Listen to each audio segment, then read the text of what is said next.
You know, Gray and I are all about traditional skills, and living in a small home was an unexpected traditional skill that we learned right off the bat after getting pregnant with our first child.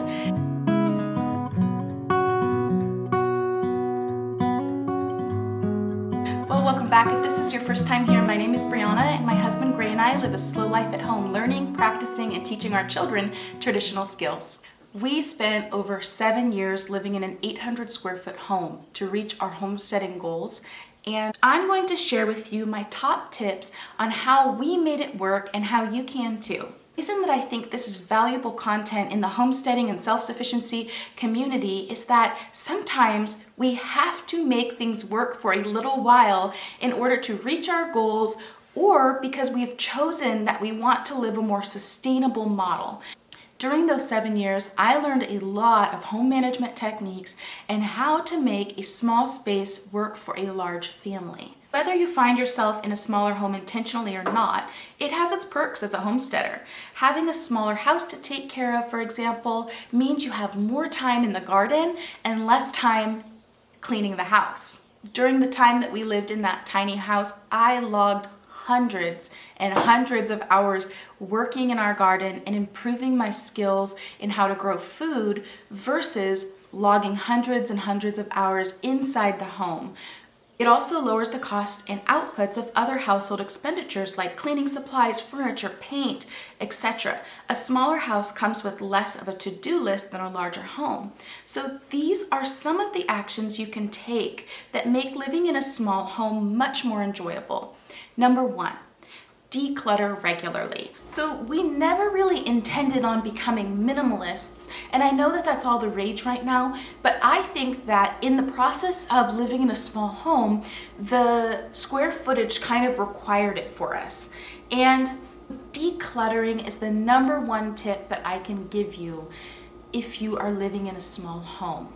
Now, the less clutter you have piled up in your home, the more efficient you are in running your homestead. In fact, it can become increasingly more difficult the longer you've been homesteading to stay motivated. And so continually going through your items and identifying what is important to me going forward is really helpful in staying motivated, staying organized, getting more done in the day, which we all need more time in the day. When there are chickens to feed and weeds to pull, there is no time for shuffling around clutter. The next tip that I have for you is to really rethink how you use your rooms. I know that when you go into a home and you see a dining room or a bedroom, our minds instantly want to use the space for its intended purpose. But I found that I was constantly shifting around spaces to have little homeschool areas, to have places to start seeds, I at one time put our living room in our kitchen, because to me it functioned better, and to this day I love having comfy, cozy chairs in my kitchen because that's where I spend most of my time. So don't be afraid to eliminate one area in your home completely in order to design a space that is functional for you. The next point is absolutely one of my favorites, and it's to spend a lot of time outside. When we lived in our little house, I cannot tell you how much more time our children got outside than I would imagine if we lived in a larger home. In fact, when we moved to the home we're in now, which is only 1,400 square feet, for the first few weeks, I felt like something was off. And what was off is that we were spending so much more time inside because out of necessity, we weren't just going outside. Now, of course, we've brought that back and we're outside all the time. And so if you're living in a small space, consider just spending more time outside, gardening and observing nature and going places if you don't currently have this space.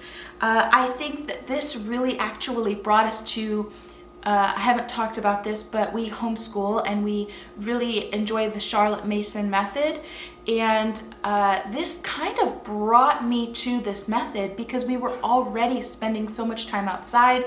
It made sense to me. I think one of the hardest things about living in a small home when you have a large family is really the emotional side of things. As a tired parent and someone who has a lot on their plate, being in a small home can take a toll emotionally. Embrace the cozy. Bigger is not always better. The next one is probably my favorite tip, and that is to read the Little House on the Prairie series. We are currently on book 5, and it has been a joy to our nightly routine to listen to the tales of Laura and Mary and Pa and Ma.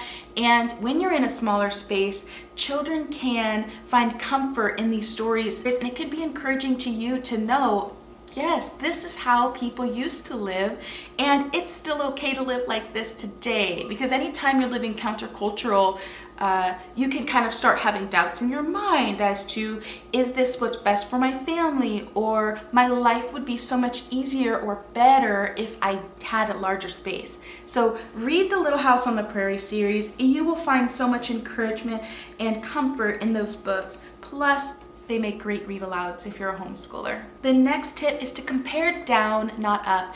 And this isn't just helpful when you have a small home. This is really with anything. Comparison is the thief of all joy, and it is so true. And so if you're going to compare it all, compare down, not up.